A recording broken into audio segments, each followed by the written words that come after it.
ചന്ദ്രയുടെ വിജയത്തിൽ നന്ദി പ്രകടിപ്പിച്ച് സിനിമയുടെ നിർമ്മാതാവായ ദുൽഖർ സൽമാൻ. ലോകയുടെ വിജയത്തിൽ താൻ സന്തോഷവാനാണെന്നും സിനിമയുടെ വിജയത്തിന്റെ ക്രെഡിറ്റ് മുഴുവൻ ലോക ടീമിനുള്ളതാണെന്നും ഇന്നലെ നടന്ന വിജയാഘോഷത്തിനിടെ ദുൽഖർ പറഞ്ഞു. ഞാൻ വളരെ സന്തോഷവാനാണ്. നിങ്ങൾക്കെല്ലാവർക്കും പടം ഇത്രയും ഇഷ്ടപ്പെടുമെന്ന് വിചാരിച്ചില്ല. ചെറിയ സ്വപ്നം വെച്ച് തുടങ്ങിയതാണ്. പക്ഷേ മുഴുവൻ ക്രെഡിറ്റും ഈ ടീമിനുള്ളതാണ്. ഞാൻ വെറുമൊരു ലക്കി പ്രൊഡ്യൂസർ മാത്രമാണ്. ദുൽഖറിന്റെ വാക്കുകളാണിവ. ലോക എന്ന പേരുള്ള ഒരു സൂപ്പർ ഹീറോ സിനിമാറ്റിക് യൂണിവേഴ്സിലെ ആദ്യ ചിത്രമാണ് ചന്ദ്ര. ഡൊമിനിക് അരുണാണ് ചിത്രം സംവിധാനം ചെയ്തിരിക്കുന്നത്. സൂപ്പർ ഹീറോ ആയ ചന്ദ്ര എന്ന പേരുള്ള കഥാപാത്രമായി കല്യാണി പ്രിയദർശൻ വേഷമിട്ടിരിക്കുന്ന ചിത്രത്തിൽ സണ്ണി എന്നാണ് നസ്രൻ അവതരിപ്പിക്കുന്ന കഥാപാത്രത്തിന്റെ പേര്. ഫാന്റസി ജോണറിൽ പുറത്തിറങ്ങിയ ചിത്രത്തിന് ആദ്യ ദിവസം മുതൽ മികച്ച പ്രതികരണമാണ് എല്ലായിടത്തു നിന്നും കിട്ടിക്കൊണ്ടിരിക്കുന്നത്. മലയാളത്തിലെ ആദ്യ ലേഡി സൂപ്പർ ഹീറോ ചിത്രമാണ് ലോക. മലയാളത്തിന്റെ മാർവൽ എന്നാണ് ചിത്രം കണ്ടിറങ്ങിയ പ്രേക്ഷകർ ഒന്നടങ്കം പറയുന്നത്.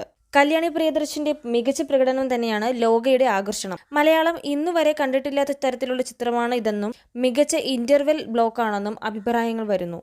ഇതുപോലുള്ള കൂടുതൽ മൂവി അപ്ഡേറ്റുകൾക്കായി ഈ ചാനൽ മറക്കാതെ സബ്സ്ക്രൈബ് ചെയ്യൂ.